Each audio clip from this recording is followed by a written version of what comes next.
Have you ever looked at someone and wondered how they're still standing, how they're still breathing, how they're functioning after losing almost everything? Today's guest is someone many people look at and quietly wonder about.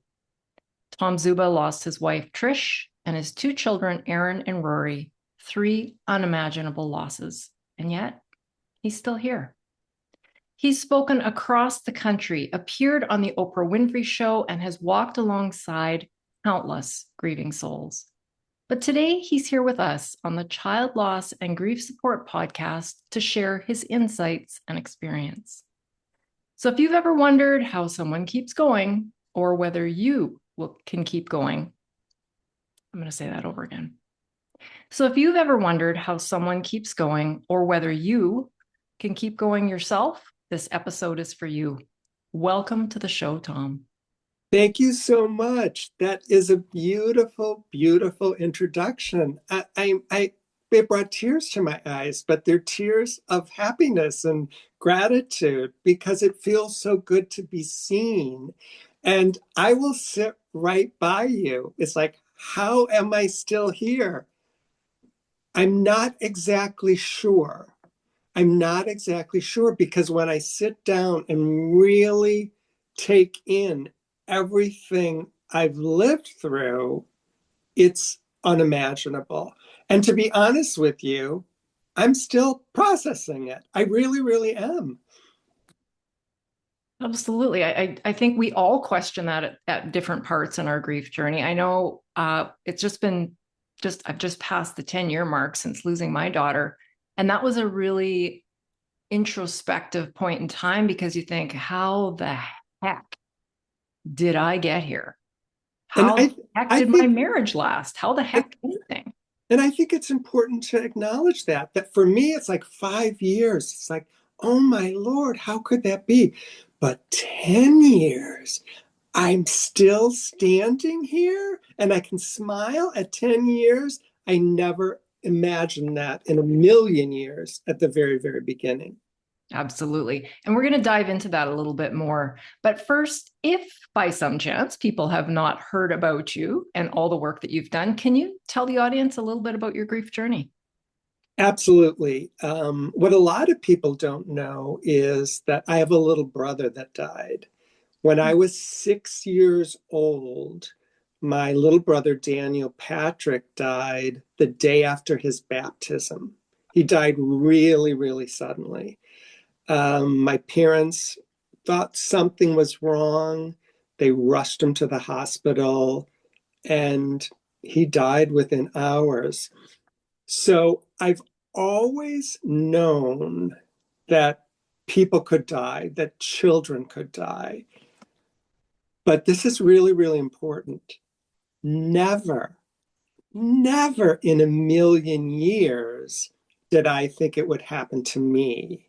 I never ever thought that one of my children would die. A lot of times I hear people say, well, a parent's worst nightmare is the death of a child. This is really, really important. It wasn't mine. It wasn't mine at all. Never occurred to me. I met my wife at work, fell in love with her instantly. I proposed. 6 months later, we were married.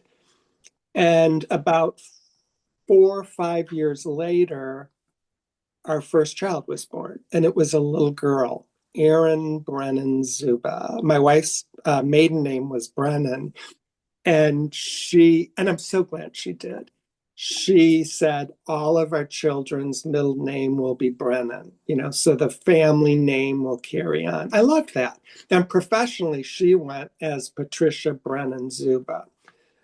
And when my daughter Erin was 18 months, literally, she got kind of sick on a Friday. It was the middle of the summer. And on Monday morning, we took her to the hospital. And on Tuesday, they said, we don't really know what's the matter with her. So we have to send her to the major medical center, Rush Press St. Luke's. I went with her in the ambulance. I was carrying her teddy bear. And Wednesday morning, the docs came in and said, we know what she has. We know how to treat it. She will get better. She has something called hemolytic uremic syndrome. Never heard of it before. And they said, it's possible she'll actually seem to get sicker because we're going to have to do dialysis, but she will get better. This is Wednesday morning. I went home and I went to sleep because I had been with her every night. And about 5:10, my dad called me and he said, get to the hospital, get to the hospital. And I didn't have a car. So I had to take the L. Anyone that's been to Chicago knows what the elevated train is. I had to take the L to the hospital. And this is things like this have happened to me so many times. But as we were approaching the hospital, it felt like my body, my spirit, my spirit just rose up. It got bigger and bigger and bigger and bigger and bigger. And I could look down and see me in the elevated train, and I could see the hospital. So when we got to the station, it's like I got back in my body. I ran into the hospital, ran to the room, and I saw my dad standing in the hall. And I said, is Erin alive? I'll never forget it. He just screamed like from the bowels of his soul, no. So I went in the ICU room, and there was my wife, sitting in a rocking chair, holding the body of our dead baby. And I fell. I fell to the floor, and I said, we're not going to make it. We are not going to make it. We're not going to make it. I couldn't figure out, how we would possibly survive. But I knew one thing, and this, my wife and I, we did not agree on this. I wanted to have another baby. I wanted to have another baby as soon as we possibly could. And I was well aware of the fact that Erin had died. I didn't want to replace her, but I loved being a family. Her coming changed us from a couple to a family. And I loved that. And I wanted that. So I worked really, really hard. So Erin died July 18th. And that November, on Thanksgiving morning, Trish came into the bedroom with a pregnancy test. And she said, I'm going to cry. She said, we're going to have a baby. We're going to have a baby. So that gave me some hope. That gave me some hope. And it was interesting. I can laugh about it now. She did not think it was funny. Our little baby was due on the day that Erin died. Oh dear. Yes, so Erin died on July 18th. The baby was due on July 18th. And Trish said, over my dead body, am I having this baby on July 18th? That is not going to happen. And it didn't. Rory was born on July 24th. Was born on July 24th.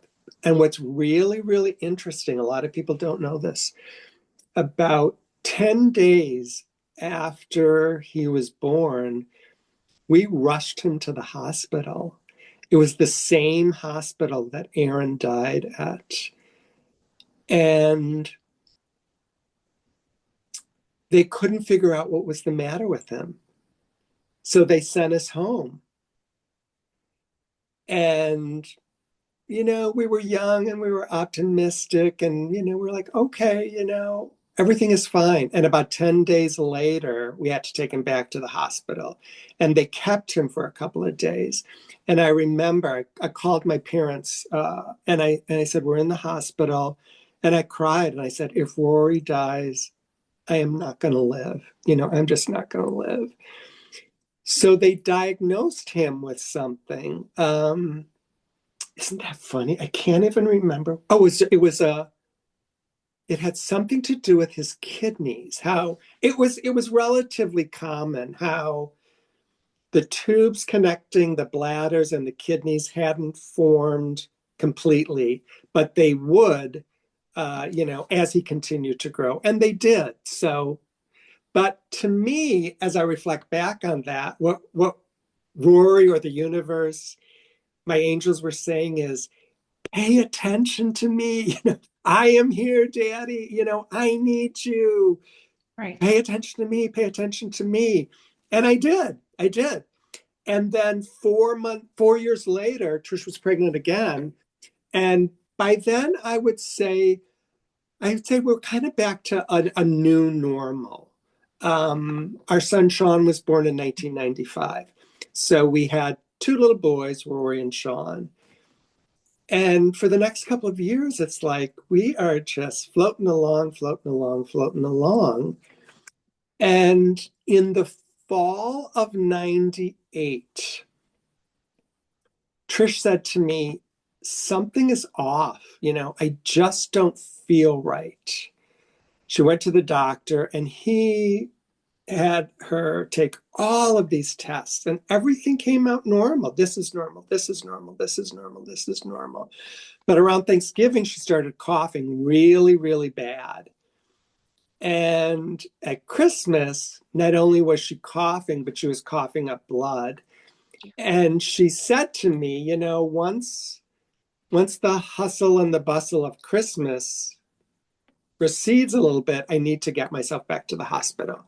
So she was concerned, but we had two little boys. It was Christmas. We did all the holiday stuff. She wasn't that concerned. I remember a couple of days after Christmas, we took the kids to see the Rugrat movie. She was really excited because she was going to get to babysit her little niece. So it was like, oh, she got to have a little year-old baby girl with her. And then that night, it's funny the things we remember and the things we don't remember. I was reading the Oprah Book of the Month Club, and she was reading Eating Well magazine.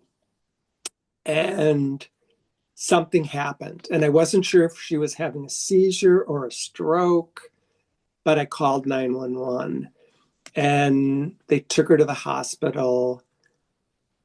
And the next day, the doctor said, we're going to run some tests. We need to run some more tests because we can't figure this out. We're not sure. We're just not sure. And after the test, I said, did you figure anything out? And he said, no. But he said, get everyone you know to pray. The only thing that will save her is prayer. So we literally came up with a list of everyone I knew that I thought would pray. I had people call them, call them, call them.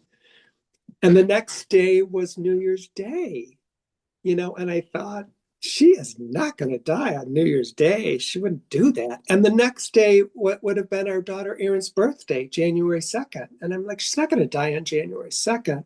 So by January 3rd, she'll be on the upswing. I held on to that. I believed that that would happen. She died on New Year's Day. And, I had two little boys. My kids were 3 and 7.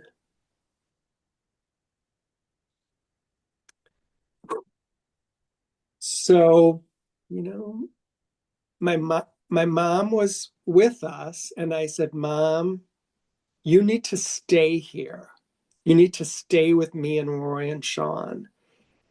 And when I'm okay with you going home, you can go home. And she said, okay. And she stayed with me for a couple of weeks. My little son, Sean, wanted to go back to daycare as soon as he possibly could. So I said, okay. My son, Rory, did not want to go back. He said, Daddy, no, don't make me go.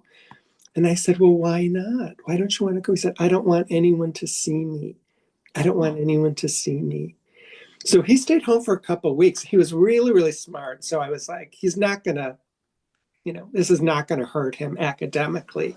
But after a couple of weeks, I said to him, what if we went outside the school and you just peeked in the window to see the kids? What do you feel about that? He said, yeah, okay. So he did. None of them saw him, but he got to see them. And the next day I said, what if we went in the building and you just peeked in the window by the door? He said, okay, okay. And then the next day I said, how about if you go half a day? And he said, okay. So we did work his way back to school. And I got to tell you, once I kind of laid down some of the resistance to what my life was like, I thought, I can do this. I can do this. And I had Rory by one hand and Sean by another hand. And I was proud of us. I was really proud. So I would say, I got to a point where I'm moving along, I'm moving along. Rory was brilliant. He was fascinated by everything. I loved being his dad. He was the tour guide of life. It was a blast. And the summer between sixth and seventh grade, he was in a gifted program.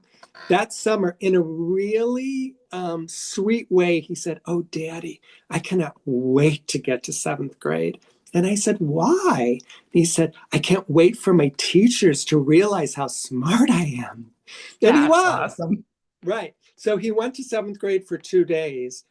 And the night after his second day, I was woken up in the middle of the night and he went into his bedroom and I thought this kid is either having a stroke or a seizure. I'm not sure what. Called 911, back in the hospital. So eerily similar because they did test after test after test, couldn't figure out what was going on. This was at the end of August. In November, they finally decided to do brain surgery. They said, we see this hot spot on his left temporal lobe. We're not sure what it is. They did surgery, and afterwards, they said we had to remove his entire left temporal lobe. But remarkably, in children, it can all grow back. However, he has what's called a glioblastoma. It's a terminal cancer. That was in November. And they wanted to do chemo and radiation. And I remember saying, well, why? It would prolong his life. And I said, for how long? A month or two? And I said, no, thank you. No, thank you. And but he was in on this decision too, because he said, Daddy, I don't want to lose my hair. I said, okay, we do not have to do that. But what I did was I tried every alternative experiment possible. I flew him to Seattle to see this way, way out there doctor. I flew him to Texas to this place called the Brzezinski Clinic. Um, everything possible, everything possible. And like a gift he gave me is I can say, and he died anyway. I mean, he died anyway. I was not powerful enough to keep my 13 and a half year old son alive. And I'm a lucky one in that I have no guilt. I've never felt any guilt for his death or for Trish's death or for Erin's death. So that's a long way of this is what I've lived through. And 80% of the details, honestly, I've forgotten, or it would take me a really, really long time to recall them. And I'm glad I've forgotten them.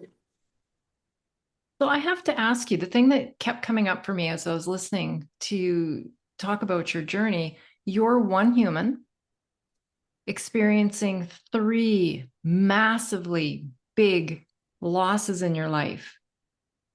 Do you think that these losses, these griefs, if we want to label them that way, were different each time? Or would you say that they were the same every time? So I come from an interesting perspective, and it's so common. I'm sure you've heard it too.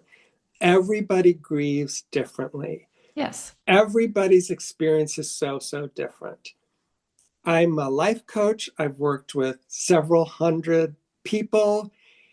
And what comforts me is that we're in a safe, sacred space and we can talk about it honestly while the circumstances of the death are certainly different and are very, very individual. Yeah. The way that that grief expresses itself in our bodies, we have much more in common than Mm. I think we've ever been led to believe. And when I drew groups, people were like, "Oh yeah, me too, me too. That's me. I experienced that," and that's comforting. That's really, really comforting. So that's a long way of saying there was there were many, many more similarities in those three experiences than differences. I'm going to make an assumption here, and please correct me if I'm wrong, but I suspect that after Erin passed away, you probably had no grief tools. Well, you may have had some since your brother passed away, but this belief, I'm not going to survive, I can't survive. You did survive. Did you find that you built up your grief tool belt over time and that unfortunately each time it happened, but you thought, okay, I've done this before. I remember that this helped me and this helped me and going to group. Did you find that you built up those tools over time and that you relied on your past experiences? Yes, I built them up over time. Erin died in 1990. In 1990, there were minimal resources. You know, Mm-hmm. um, I don't even know. Was the internet? Did we have access to the internet in 1990? I don't know. Not unless you had a computer the size of a bedroom, I think. Okay. Yeah. So there weren't the support groups. There weren't the books. I remember Dr. Raymond Moody's book. Trish bought it about life before life, and Trish and I both kind of went. We were both raised Catholic, um, and we definitely went on a spiritual journey to try to figure out, what what is this about? What is this about? But it was slow, slow, slow, slow. I remember after Rory died, I thought, I know I'm going to survive because I've survived before, but Right. I'm not sure that I want to. It's too Wow. hard. It's too hard. It's too much work. I don't know that I want to do this again. Yeah. Yeah, it is a ton of work. Absolutely. Yeah. There's no easy way through, around, over. It is hard work. And the work lasts so much longer than the average person realizes or will allow from us. Well, and you said something, let's circle back to that at the very, very beginning. You said, I'm still trying to figure this out. I'm still trying to figure this out. I mean, I think I've come a long way when I look in the rearview mirror, but I don't have this cased. I don't know that I ever will. What's stunning to me is the older I get, I'm surprised by new things that I have to deal with. You know, friends my age, all their children are having grandchildren and their grandmas and grandpa. I do have a living son who's 30 years old and he's married and he will have children, doesn't have them yet, but it's not the same. I mean, it absolutely isn't the same. I have siblings that have three children that live close to me that I interact with all the time. So I come in contact with a husband and a wife and three little children, or they're not little anymore, three adult children. And it's a reminder of, oh, I that is not my life. Mhm. That's not what I'm living. So, I wrestle with that and I have to make peace with that. Or I choose to make peace with that. Right. Otherwise, you're just fighting an uphill battle all the time, right? And it did dawn on me a good number of years ago. I have suffered enough. Uh huh. I've I think suffered enough. so.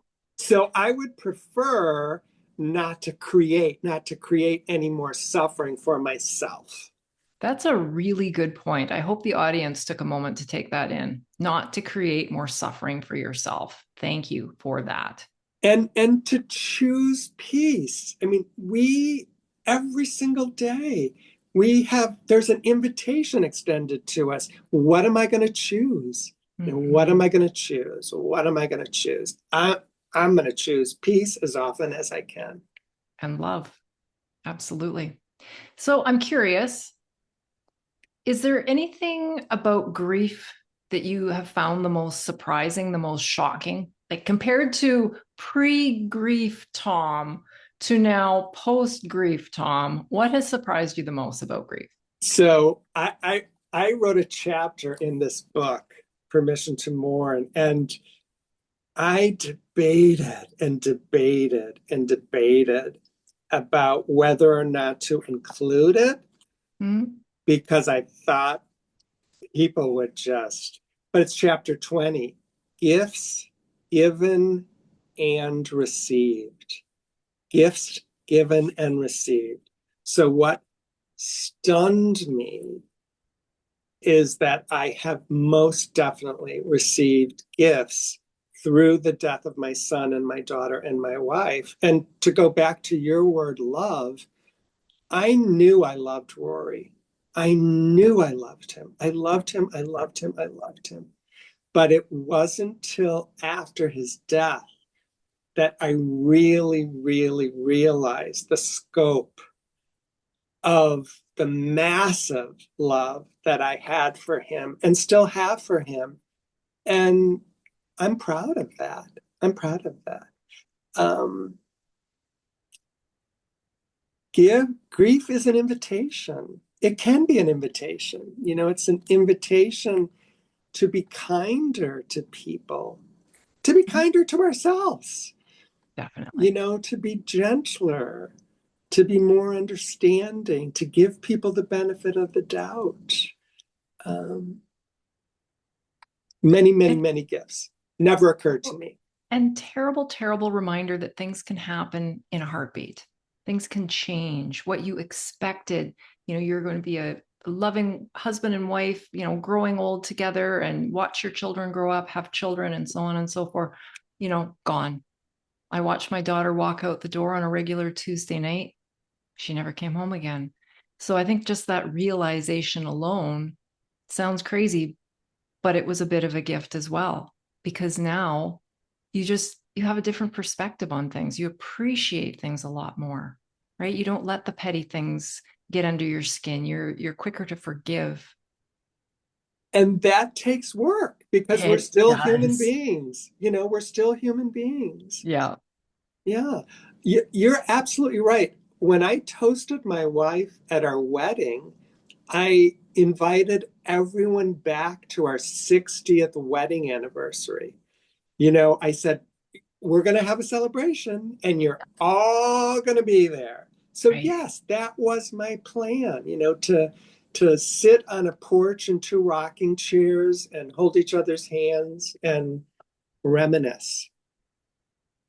How do you feel about, or maybe you can speak to it more about this notion? I think we all carry it for at least a while that we avoid our grief, we push it down, we wear the mask. I always talk to my group about, and I use the words feeling is healing because I think that it's critical. I mean, I think, if you're sad, you have to cry. If you're whatever you're feeling, you have to sit with it. Was there ever a point in your grief journey that you really tried to avoid your grief? Of course. Yes, yes, yes. I'm a human being. Uh, a couple months after Rory died, a buddy of mine took me to hear this speaker, and he talked about the word denial. Denial. And he said, denial comes with gifts.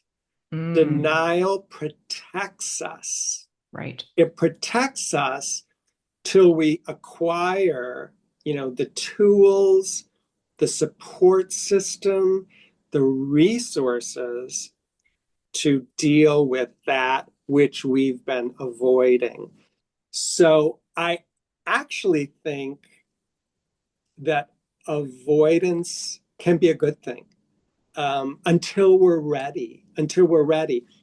I believe that we're in this incredible mechanism, the ultimate computer, our body, and our body knows when we're ready. And, our body kind of brings it to the surface and it gets our attention, and we have a choice. We can either go, oh no, not going to do it, not going to do it. But I've come to the point where I'll say, oh, okay, talk about a gift. This is actually a gift. This is a good thing that this pain is rising to the surface and it's going to catch my attention. So I'm going to choose to believe that I have what I need to have to deal with it. I can sit with it. I can be with it. Because most of it wants to be acknowledged, it wants to be honored, and then it'll go away. I, I, I wish I could remember who said this, but I love this thought that we are not our feelings. We're Yeah. not our feelings. I believe that our feelings are tied to our beliefs. And most of us, we never really, really delve into what we believe. Mm-hmm. And most of us acquired our beliefs from our parents, from our teachers, from our churches. And it takes a lot of guts and it takes a lot of work to question those beliefs. And again, I wrote a chapter about it in the first book. I mean, how many times have we heard a parent should not outlive his or her child? Right. That's a belief. In 1990, in 1890, many parents outlived their children. You're right. Multiple children, actually. It's modern medicine that has changed the paradigm on that. So that's one of those beliefs that we can question. I'll never be happy again. That's a Well, choice. yeah, if you hold on to that, that's what you're going to create. 100%. So, and I would be very careful about the timing. I wouldn't tell this to someone in the first week or month or couple of months. But when I'm working with people, it's like when I feel it's the right time, I'll say, is that really true? Are you familiar with Byron Katie and Byron Katie's work?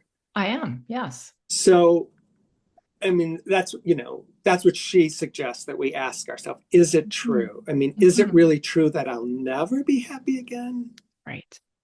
Well, and I think we can apply that to many areas too. I think a lot of us get stuck with guilt, feelings of guilt, whether it's guilty feelings over laughing, smiling, moving forward in our lives, getting remarried, whatever the scenario is, we feel guilt. But is there a truth associated with that guilt?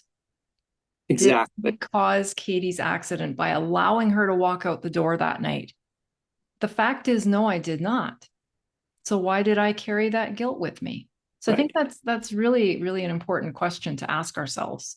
Yes. If you had known your daughter was going to die that night, if you let her walk out the door, what would you have done?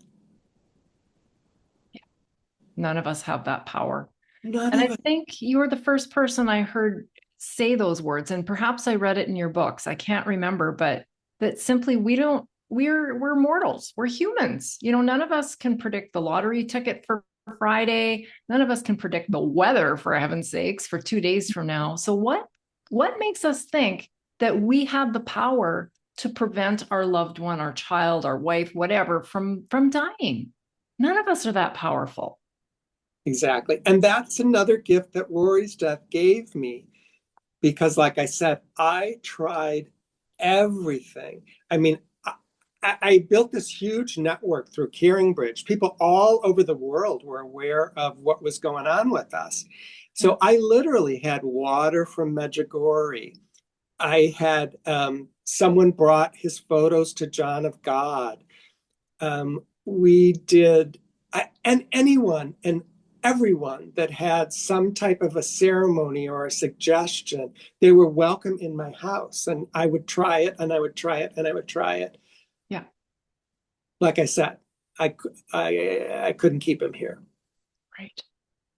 Let's go back a little bit. I'm really curious. Is your grief, you've been on your grief journey for a lot longer than I have. How did your grief change, or how is it continuing to change? So, Tom today versus Tom in year one, what does that look like? So one of the words I use is it's for me, and it's because of the work I've done. It has definitely softened. It has softened, softened, softened, softened. Um, it doesn't stop me in my tracks. I don't, I love wailing and screaming, and kicking on the floor. I love that. Breaking dishes if they're okay, if it's okay to break, I'm going to say, I love, love, love that. I love crying. Crying is healing. But Mm-hmm. where I am now, I don't need to do that. Yeah. I just don't. Uh, and I'm okay with that. I'm okay with that. I remember reading Eckhart Tolle, and he said, when we resist what is, we are at war with the present moment. And after Rory died, it was a couple years. I came to the point where I was like, I am sick and tired of being sick and tired. Mm-hmm. I am so waging war with life. I'm waging war with my life. So I am going to surrender. I'm going to surrender. And a lot of people interpret that as giving up. I've never given up. I wanted to give up, but I've never given up. But for me, surrender is releasing the hope or the possibility that it should have or could have been some other way.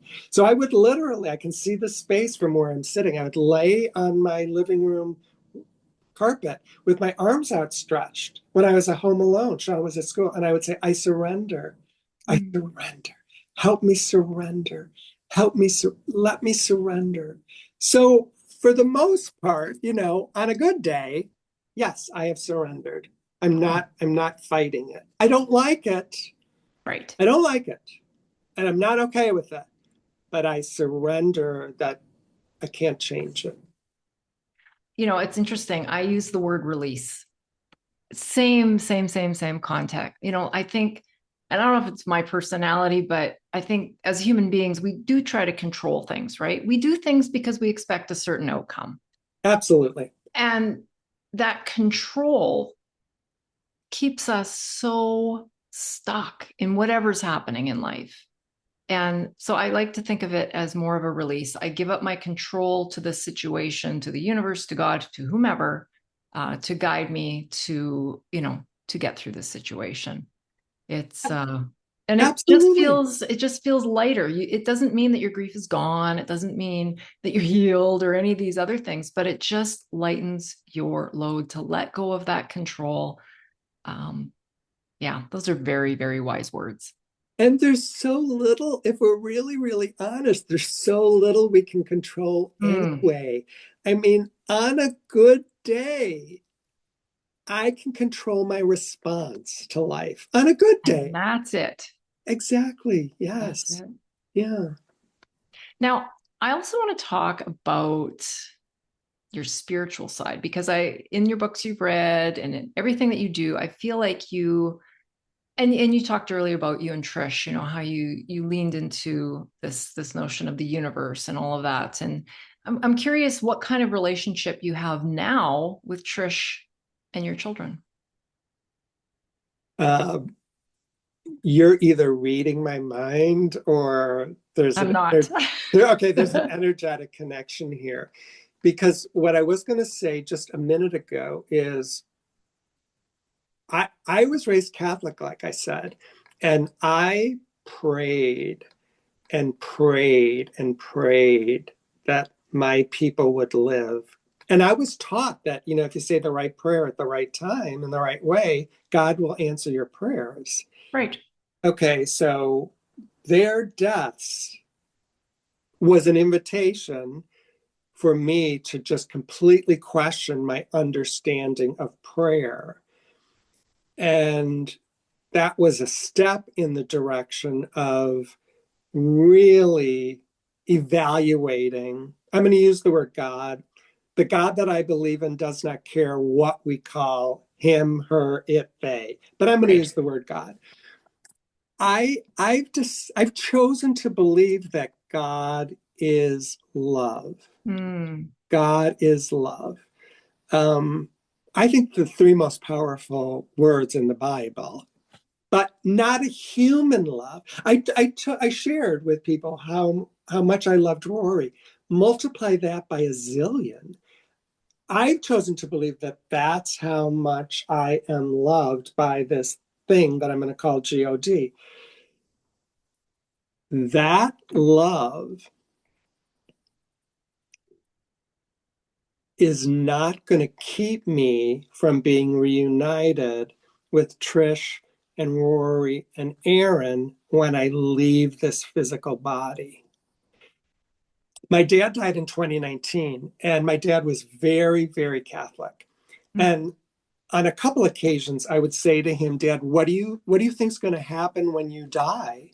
And he would get this big smile on his face, and he said, "Oh, Tom, when I die, Jesus is going to be standing there with his arms outstretched and say, 'Welcome home, Claude. You did a great job. You did a great job.'"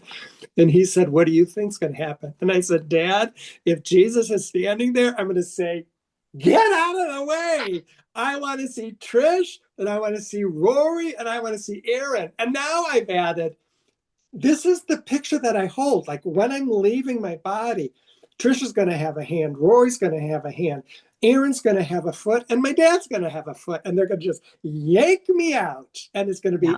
be yay. Right. So I definitely believe that their souls, their energy, their essence continues.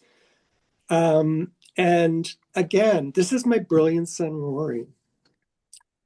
Rory died on February 22nd. And about a week after he died, I woke up in the middle of the night and I checked to see what time it was. And it was 2:22. And I was like, "Oh, that's an interesting coincidence." And about 10 days later, I woke up again and it was 2:22. And I Wow. said, "Okay, buddy, I get it. You've got my attention. Yes, one of the ways you will let me know that you are here is when I see the numbers 222." And of course, I have seen them and I see them all the time. And so many people that know my work, they know 22 is important. So when they see 22, they'll let me know, "Thought of Rory, thought of Rory, thought of Rory." And probably like 5 or 6 years after Rory died, might have been long, probably longer. I remember like sitting somewhere thinking, well, if Rory's 222, what about Trish? You know, Right. what about Erin? Where are they? And then it's like the spirit knocked me upside the head. Erin's birthday is January 2nd. Trish's birthday is May 22nd, 222. So they're Right. all, where I am right now is they're all wrapped up in the 222s. That's amazing. That's amazing. Do you talk to your wife and your children? Every day, Yeah. every day. Absolutely. Yes. I believe Katie is with me all the time. I don't know why, but I always feel like she's over this shoulder, over my right shoulder. Um, and I feel like when I need her most, when I need that guidance, it's sometimes I lean to God, sometimes it's the universe, and sometimes it's Katie. Katie was a really strong-willed girl, and I'll say, "What would you do, Katie?" And usually I get some kind of download from her in some kind of way, whether it's numbers or signs or what have you. But I absolutely believe, without a shadow of a doubt, there is more to the human existence than this rental that we all live in, this body, right? Like that, we all know that that's a short-term thing. And Well, we also know that energy cannot be created or destroyed. and once you see a dead body, of someone that you love, Hmm. it's clear. It's like the essence of who that person was is not in this physical body anymore. That's right. So we're burying the body, but we're not burying the essence of who those people were and continue to be. Yeah, I believe that. And I say to people, well, where else would Katie be? If she's not by her mom, where else would she be? Yeah. Yeah. Well, and I also think too, and maybe this is getting a little bit more into the woo woo, but that they're not just hanging around floating on the clouds like in the cream cheese commercial. They have jobs and they are working on their soul growth as well, you know? So it's I think we're all here to grow as humans. And unfortunately, growth comes from the hard stuff. We could talk about this forever. It's the first chapter of my book. I list what I call life's fundamental questions. Is there a God? If there is a God, what is it? What is God? Not who is God, but what is God? Is there a heaven? Where is heaven? Right. What's it like when we're, quote, in heaven? I agree with you. I mean, after my wife died, I remember clearly thinking, I was not going to tell my kids that heaven was up there. Right. Mommy was not up there in the clouds. Mommy is right here with us now, available to you guys. And my son Rory, he and Sean slept in bunk beds. And he said, Daddy, every night the ceiling opens up and this white light comes down and it surrounds me and it surrounds Sean. And I said, That gives me goosebumps, Tom. I know. I said, where's the light coming from? He looked at me. It's coming from mommy, Dad. Where do you think it's coming from? It's coming from mommy. I said, I Of course believe it you. is. I said, I believe you, sweetheart. Tell her to send it to me too. Yeah, exactly. That's great. As And we I think that's the beauty of children. It's like they don't have the filters and they don't know, oh, maybe this isn't the appropriate thing or the right thing to say. I'm just going to share my experience. well, and I don't think that their prefrontal cortexes are developed enough to start because our brains start getting so logic heavy, right? That we filter out this as, oh, that's just all in my head, or I must, there must be a reason that this light is around me. But kids, I think, are so often they are so much more open to the spiritual realm I agree. I than agree. we give them credit for. He also said to me, Dad, I've been thinking about this. I think the womb is the portal of the soul. He was 7. I said, what? He said, well, you think about it. I think the womb is the portal of the soul. I said, I agree with you, but I'm going to write that down. That is something. Do you think his soul knew that he was here for a short time, but for a purpose for you? I am open to the notion of soul contracts. And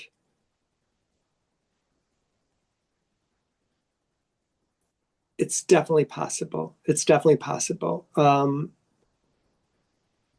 if that's the case, then if there is such a thing as reincarnation, then I think that it's wise old souls who have been around for a long, long time that would say, okay, I'll choose that. I'll choose that. I'll choose that. And this is the truth. That's why I think I dedicated my first book to Sean. And I think I might have referenced him as a wise old soul.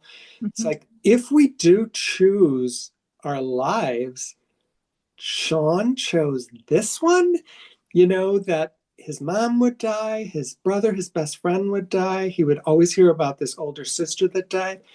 And what humbles me is, and he looked around and he said, and that guy will be my daddy. I'm going to choose that guy for my daddy. Amazing. Yeah. Tom, I have one question left for you. What does hope mean to you? Hope is such a powerful word.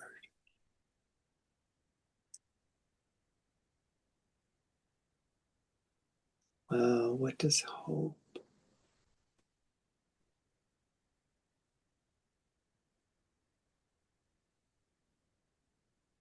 Hope is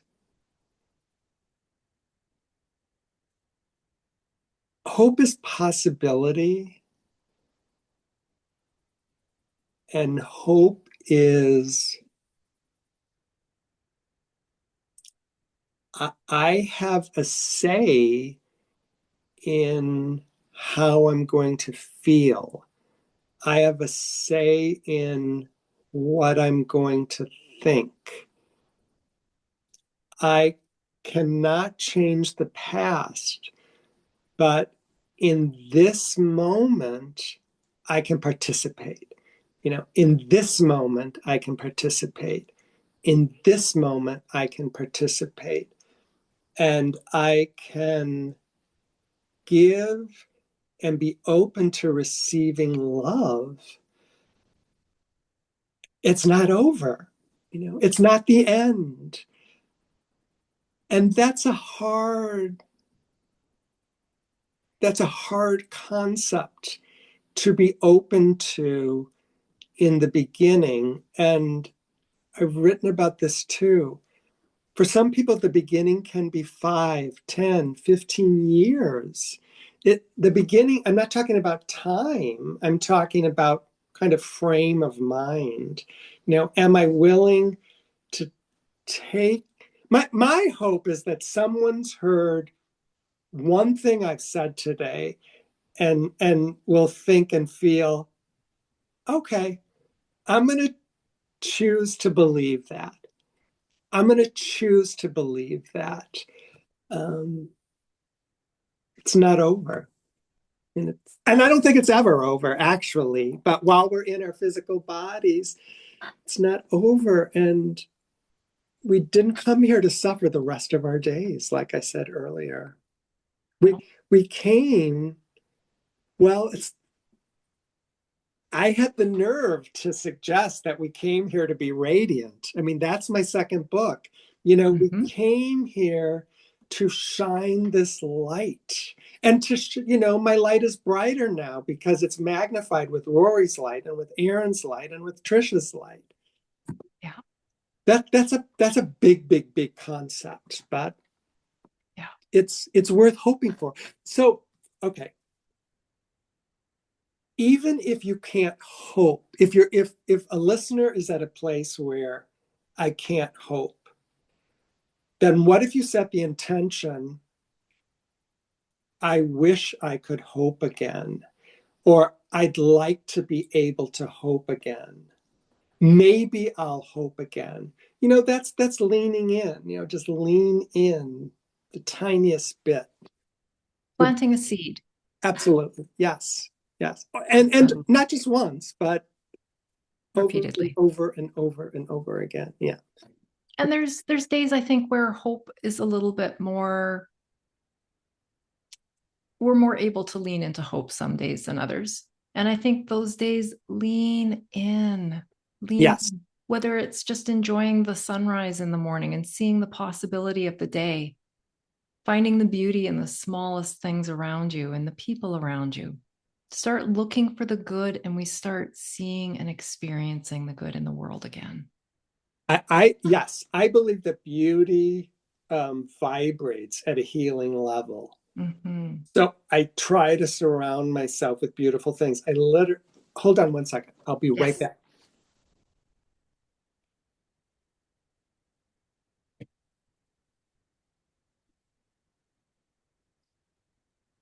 So I have this amaryllis, and to me, it's absolutely beautiful. And I put it in a place so when I'm sitting here, I can see the amaryllis, and it's hopeful. It's Yes. great. It's vibrating at a healing level. I want to be one with that amaryllis, and remind myself, yes, I can say yes. I can Yeah. say yes. Yeah. And sometimes it is the little things, right? We don't always have to look for having a belly laugh with a best friend or something like that, but the little things like a beautiful flower in your room. It's watching the squirrel scamper across the fence. anything like that that just brings a moment of contentedness is hope. This is what I've learned as I've gotten older and older and older. My life is literally made up of all those little things. I love the taste of my coffee with cream in it, and I savor it. I always try to have a fresh flower in my house, and I pay attention to it.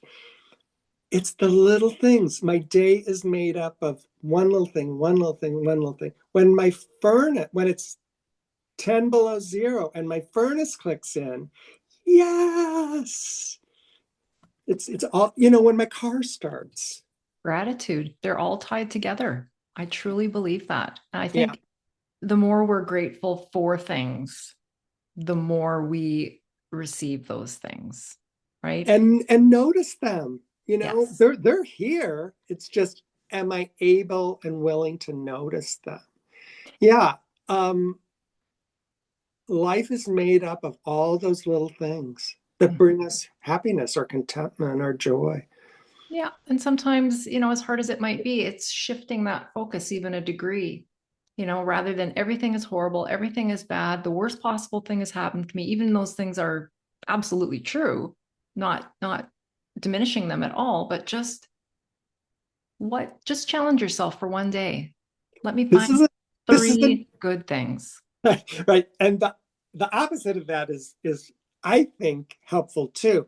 I will say to some clients, get a legal pad for 1 week. 1 week, commit to this.